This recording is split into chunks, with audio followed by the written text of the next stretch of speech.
আমরা না এবার হাজবেন্ড ওয়াইফ গেম খেলবো। ওকে আমি তোমাকে 3টে প্রশ্ন করব, তারপর তুমি আমাকে 3টে প্রশ্ন করবে। Okay question number 1। হ্যাঁ একটা ঘরে প্রচুর মেয়েরা রয়েছে, তার সঙ্গে আমিও রয়েছি। এবার তুমি সেই ঘরে ঢুকেছো, তুমি কাকে চুজ করবে? অবভিয়াসলি তোমাকে। কোয়েশ্চেন সেটা ছিলই না। কোয়েশ্চেন হচ্ছে, যখন তুমি জেনে গেছো যে ওই ঘরে অত মেয়ে আছে, তুমি ঘরে ঢুকলে কেন? পারলে না তো? Question number 2। তোমার বাড়ির দরজায় একজন প্রচন্ড সুন্দরী মেয়ে এসে কলিং বেল বাজাচ্ছে, টিং টং টিং টং। তুমি কি দরজা খুলবে না? না দরজা খুলবো না। আরে সেই সুন্দরী মেয়েটা আমি।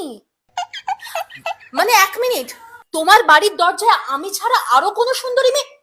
তুমি এসব ভাবো? হ্যাঁ, তুমি এসব ভাবো নাকি আসে কোনো সুন্দরী মেয়ে আসে? না তাও পারলে না। এবার কিন্তু পারতেই হবে, লাস্ট কোয়েশ্চেন। আচ্ছা, কোয়েশ্চেন নাম্বার 3। তোমার একটা ফেভারিট জিনিস রাখা আছে, আর তার পাশে আমি আছি। কাকে চুজ করবে তুমি? অবভিয়াসলি তোমাকে। ও, তার মানে আমি তোমার ফেভারিট জিনিস নই? মানে আমি তোমার ফেভারিট নই? গড, পূজা ঠিকই বলেছিল, you are cheating on me. Divorce.